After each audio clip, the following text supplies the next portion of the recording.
नमस्कार साथियों, education channel में आपका स्वागत है। मैं पवन राय आगे के लेक्चर लेके आपके लिए आया हूँ। केमिस्ट्री क्लास 12 चैप्टर नंबर 3 इसका लेक्चर नंबर 5। तो लेक्चर 4 तक 4 वीडियो आपको अपलोड कर दिए गए हैं। इन वीडियो को आप ज़रूर देखें और इसके पश्चात ही इस वीडियो को देखें, बेहतर समझ में आएगा। चलिए कंटिन्यू करते हैं क्लास को। तो पिछली क्लास में हमने अभिक्रिया की कोटि समझाई थी और वेग स्थिरांक। वेग स्थिरांक क्या कहलाता है? के।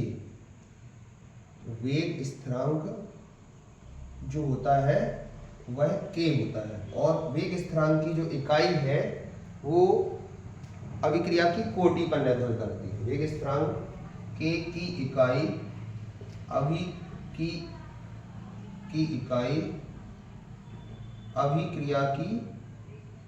अभिक्रिया की कोटि पर निर्भर करती है। कोटि पर निर्भर करती है। इस बात को मैं समझा चुका था, एक बार पुनः समझा देता हूँ। सपोज एक अभिक्रिया है ए प्लस बी, इससे उत्पाद बन रहे हैं। इसके लिए मैंने वेग व्यंजक समझा दिया है। वेग व्यंजक कैसे लिखते हैं इसके लिए आपको पिछला वीडियो देखिएगा और उसके बाद इस वीडियो को देखिएगा। तो आपको पता है अभिकारकों की सांद्रता को लिखते हैं और गुणांकों को घातांकों में लिखते हैं, और ये गुणांक संतुलित रासायनिक समीकरण से भिन्न भी हो सकते हैं। तो यहाँ पर हम ए बी को न लेकर एक्स वाई को लेते हैं, क्योंकि ये जो एक्स वाई के मान है वो इस समीकरण में उपस्थित अभिकारकों के गुणांक के समान हो भी सकते हैं और नहीं भी हो सकते हैं। इस बात को समझने के लिए आप पिछले वीडियो को जरूर देखिएगा, ये आपको इसका अंतर समझ में आ जाएगा। ठीक है, अब ये है इसके लिए वेग व्यंजक, और इस वेग व्यंजक के आधार पर अगर हमें कोटि लिखनी हो तो कोटि n बराबर हो जाएगी घातांकों का योगफल।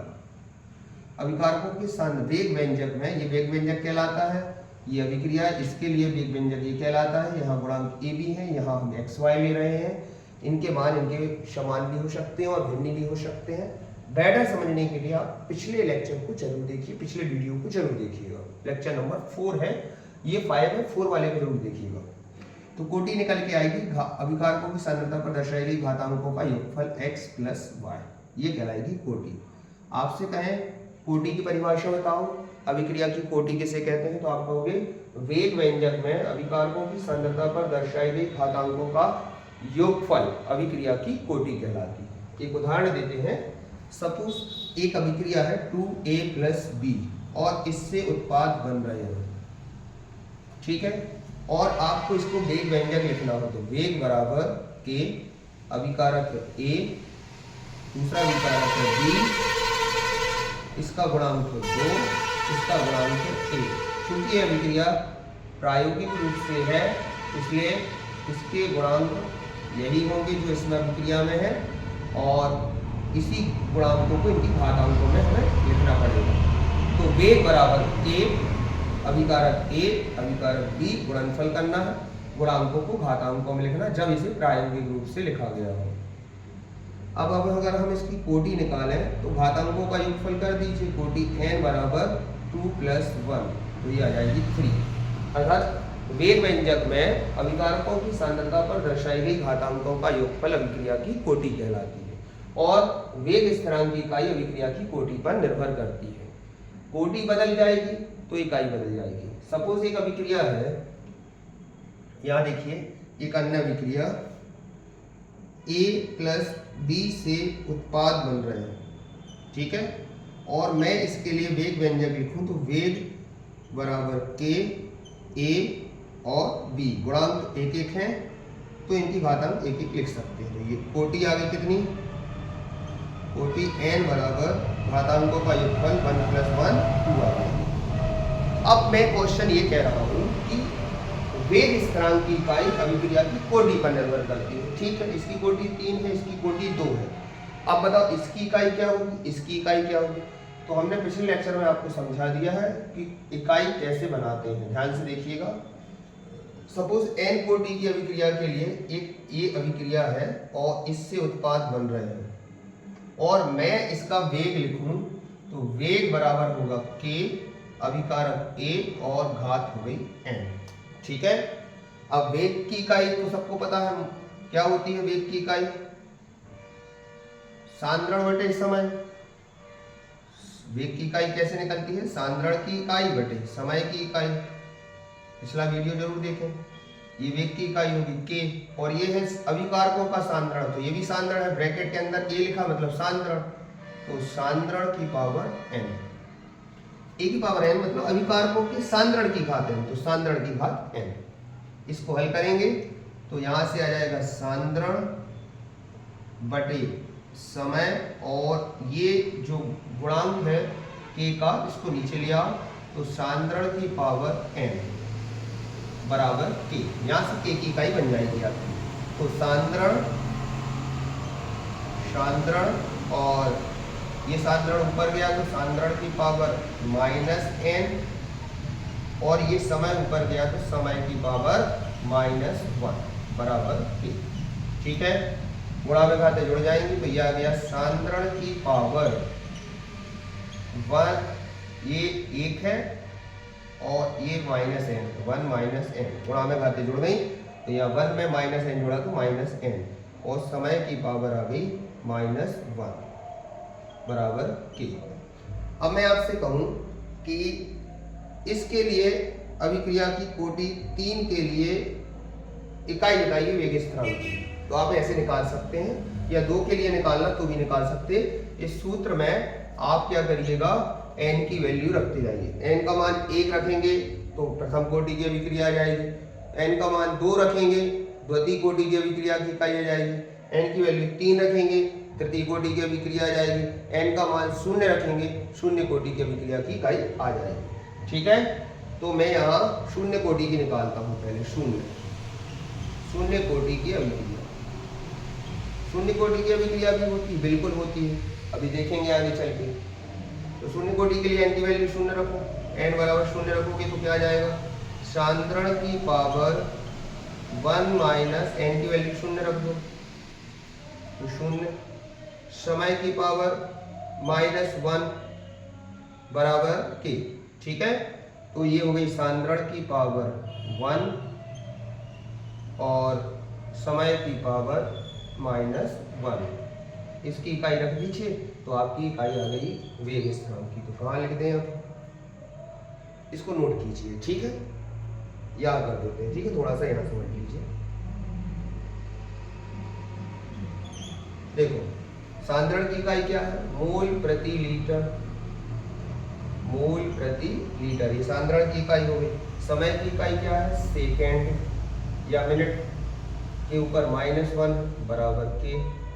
लीटर ऊपर जाएगा तो मोल, लीटर इनवर्स, और ये क्या हो गया, सेकेंड इनवर्स बराबर के। तो आप देख सकते हैं ये जो इकाई निकल के आ गई, ये आ गई शून्य कोटि की अभिक्रिया की इकाई। पेपर में बहुत पूछी जाती है शून्य कोटि की अभिक्रिया की इकाई क्या है, तो ये तुरंत आप बना सकते हैं इस फॉर्मूले से। ये फॉर्मूला कैसे आया ये भी बना सकते हैं। तो ये शून्य कोटि की हो गई। ऐसे ही अपन n की वैल्यू यहाँ पर इस वाले में 1 रखेंगे तो प्रथम कोटि की आ जाएगी, 2 रखेंगे तो द्वितीय कोटि की आ जाएगी, 3 रखेंगे तो तृतीय कोटि की आ जाएगी। इसलिए हम कहते हैं वेग स्थिरांक की इकाई अभिक्रिया की कोटि पर निर्भर करती है। तो कोटि जितनी भी होगी उसके अनुसार इकाई आ जाएगी। मैंने कोटि 0 रखी तो ये इकाई ये बन गई, मैं 1 रखूंगा तो इकाई कुछ और बन जाएगी। तो इस तरीके से प्रश्नों को हल करते हैं। चाहे तो आप नोट कर लें, जल्दी से नोट कर लें सभी।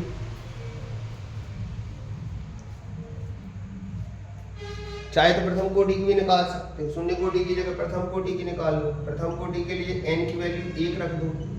कैसे रखेंगे, देखो यहाँ आ जाओ, सांद्रण की पावर, इसी फॉर्मूले से निकालना है बार बार, सांद्रण की पावर 1 माइनस n की वैल्यू 1 रख दो। प्रथम कोटि की निकाल रहे तो 1 माइनस 1 और समय की पावर -1। ठीक है, बराबर के। तो सांद्रण की पावर आ गई 0 और किसी के ऊपर 0 की घात मतलब 1, और समय की पावर आ गई -1 बराबर के। तो सांद्रण की पावर 0 का मतलब 1 हो गया, ये हो गया समय की पावर -1 बराबर के। और समय की इकाई क्या होती है, सेकेंड, तो सेकेंड की पावर हो गई -1 बराबर के। तो ये आ गई कौन सी कोटि की अभिक्रिया की इकाई? प्रथम कोटि की अभिक्रिया की इकाई है सेकेंड इनवर्स, और ये इकाई थी शून्य कोटि की अभिक्रिया की। द्वितीय कोटि के लिए n की वैल्यू 2 रखनी पड़ेगी, द्वितीय कोटि की अभिक्रिया की इकाई आ जाएगी। तृतीय कोटि के लिए 3 रखनी पड़ेगी। पेपर के लिए आप ध्यान रखें, शून्य कोटि की अभिक्रिया की, प्रथम कोटि की, द्वितीय कोटि की और तृतीय कोटि की अभिक्रिया की इकाई निकालने के लिए इस फॉर्मूले को ध्यान रखें। ये भूल जाए तो ऐसे निकाल सकते हैं। तो ये बहुत इंपॉर्टेंट टॉपिक है, इसको आप जरूर देखिएगा, इसको सीखिएगा, ठीक है।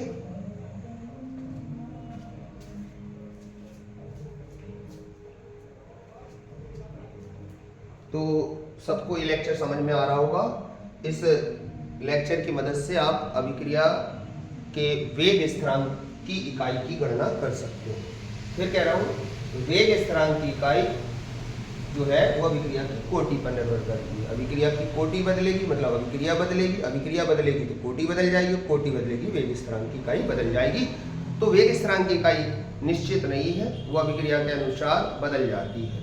तो ध्यान रखें, वेग स्थिरांक की इकाई अभिक्रिया की कोटि पर निर्भर करती है, और कोटि का निर्धारण हम अभिकारकों की घातांकों के योगफल से करते हैं, वो भी वेग व्यंजक हो। तो वेग व्यंजक लिखो पहले, फिर घातांकों का योगफल कर दो, वही हमारी कोटि है। फिर इस सूत्र से आप क्या कर लो, उसकी इकाई ज्ञात कर लो। मान लो अभिक्रिया की कोटि 1 है, इस तरीके से 3 है, तो 3 रख दो यहाँ से, तृतीय कोटि की अभिक्रिया की इकाई बन जाएगी। तो आप इस लेक्चर को बार बार देखिएगा, बहुत अच्छे से समझ में आएगा आपको, और इस तरीके के क्वेश्चन आप सॉल्व कर पाएंगे, ठीक है। आगे बढ़ते हैं।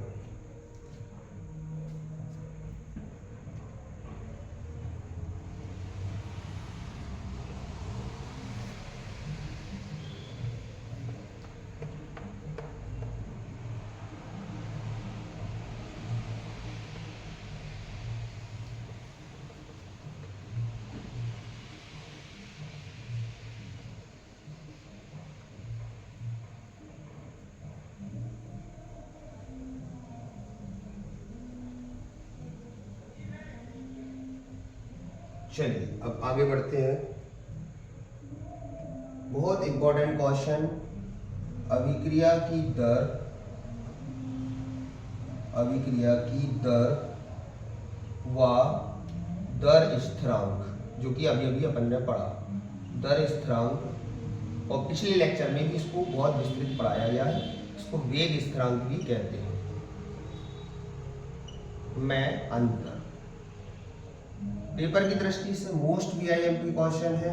इसको पढ़ने के लिए आपको पिछले 4 वीडियो जो लेक्चर अपलोड कर दिए गए उनको आप देखिएगा, इसको आपको पढ़ने की आवश्यकता नहीं है, अपने आप बनेगा।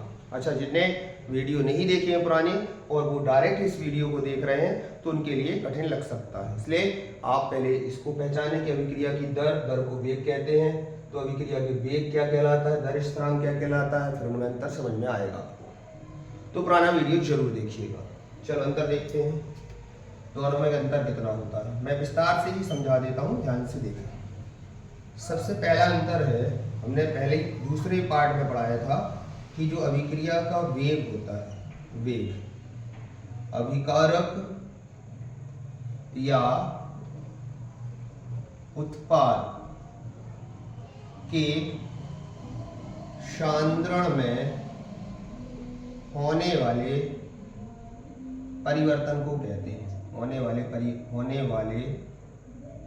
परिवर्तन की दर है, परिवर्तन की दर है।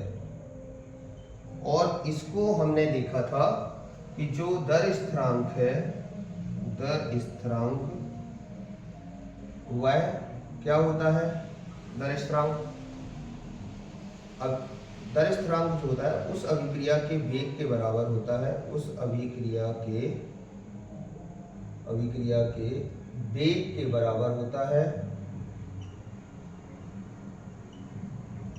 होता है, जिनके अभिकारकों का सांद्रण, जिनके अभिकारकों का सांद्रण इकाई। तो इस बात को समझने के लिए आपको प्रीवियस वीडियो देखना पड़ेगा। आपको ये परिभाषाएं और सभी चीजें तब समझ में आएंगी जब आपको पुराना नॉलेज होगा कि अभिक्रिया की दर क्या है, और वेग स्थिरांक क्या है। तो इनको आप पहले पुरानी वीडियो में जरूर देखें और फिर इस लेक्चर पे आए, आपको ये ऑटोमेटिक बनेंगे। चलो दूसरा देखते हैं, इसकी इकाई क्या बताई थी हमने, mole litre inverse second inverse होती है इसकी इकाई। देखा गया है, आपको निकाला भी था, हमने फॉर्मूला बताया था, उसको बाकायदा सिस्टमेटिक निकालना सिखाया था। इसको अभी मैंने बताया कि जो वेग स्थिरांक होता है उसकी कोई निश्चित इकाई नहीं है। वेग स्थिरांक की जो इकाई है वो किस बात पर निर्भर करती है, अभिक्रिया की कोटि। ध्यान रखें, कोटि के अनुसार हम इसका उत्तर देते हैं। वेग स्थिरांक की इकाई अभिक्रिया की कोटि पर निर्भर करती है, कोटि पर निर्भर करती है। इस बात को आप बहुत अच्छे से समझिएगा कि जो वेग स्थिरांक की इकाई है अभिक्रिया की कोटि पर निर्भर करता है और कोटि के अनुसार ये बदल जाते हैं। ध्यान रखें, कोटि के अनुसार अभिक्रिया की वेग स्थिरांक की इकाई बदल जाएगी और जो कोटि है, कोटि अगर प्रथम कोटि की है, अभिक्रिया प्रथम कोटि की है, द्वितीय कोटि की है, तृतीय कोटि की, तो उसके लिए जस्ट थोड़ी देर पहले मैंने सिखाया था कि अलग अलग कोटि की अभिक्रियाओं के लिए वेग स्थिरांक की इकाई अलग अलग होती है। तीसरा, अभिक्रिया का वेग, अभिक्रिया का वेग अभिकारकों के सांद्रण पर निर्भर करता है। अभिकारकों के सांद्रण पर निर्भर करता है और जो वेग स्थिरांक है, वेग स्थिरांक का मान अभिकारकों के आरंभिक सांद्रण पर, अभिकारकों के सांद्रण पर निर्भर नहीं करता, निर्भर नहीं करता। इस बात को आप ध्यान रखें, नहीं करता। ये कुछ अंतर है जो पेपर में बहुत पूछे जाते हैं। अंतर तभी समझ में आएंगे जब आपने पुरानी वीडियो देखे होंगे, ये सब चीजें उसमें सिखा दी गई हैं। वेग बनाने की इकाई, वेग बनाने के लिए आपको जैसे R एक अभिक्रिया है, A टेंस टू उत्पाद बन रहे हैं, A से उत्पाद बन रहे हैं और इसके लिए अगर हमें वेग लिखना है, वेग लिखना है इस अभिक्रिया के लिए, तो वेग बराबर हो जाएगा minus del A upon del T। ठीक है, और इसके अनुसार इसी अभिक्रिया के लिए हम वेग लिखेंगे तो वेग बराबर K, ठीक है, वेग बराबर K A की पावर इसका गुणांक एक आ जाएगा। तो ये हो गया इसका वेग स्थिरांक और K का मान यहाँ, जहाँ पर K जो है वो वेग स्थिरांक है और ये वेग इस तरीके से निकलता है और वेग व्यंजक को इस तरीके से बनाते हैं जिसमें K जो होता है वो दर स्थिरांक होता है, जहाँ K वेग स्थिरांक है। तो यहाँ से इस अभिक्रिया के लिए वेग ये है अभिक्रिया का और इसी अभिक्रिया के लिए वेग स्थिरांक ये है K। तो ये उत्तर आप जरूर देखिएगा, ये बहुत ही इम्पोर्टेंट है, पेपर की दृष्टि से ये क्वेश्चन बहुत इम्पोर्टेंट है, इसको जरूर देखिएगा। और इस तरीके की वीडियो देखने के लिए एजुकेशन चैनल पवन राय पर बने रहें और लगातार वीडियो को देखते रहें। चैनल को सब्सक्राइब करें, लाइक करें, कमेंट करें और लगातार चैनल पर बने रहें। आगे की वीडियो देखने के लिए जरूर चैनल को देखते रहें। चैनल को सब्सक्राइब करें, जब भी नया वीडियो डलेगा तो आपको नोटिफिकेशन में जरूर दिखाई देगा। थैंक यू, चैनल पर बने रहिए, आगे का वीडियो आपको जल्दी अपलोड कर दिया जाएगा। धन्यवाद।